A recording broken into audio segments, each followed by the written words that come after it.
如果你看到这种像蒲公英的植物，那就要好好了解一下了。它开着黄色的小花，茎秆上有白色的绒毛，常常生长在村边路旁上。它就是黄安菜，又名环阳草。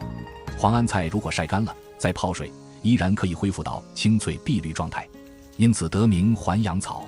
老一辈的农村人经常采挖它，采挖回来以后，先浸泡清洗干净，然后放石臼捣烂成泥，或放竹筛晾晒干存放了。你那也有黄安菜吗？欢迎你来说说。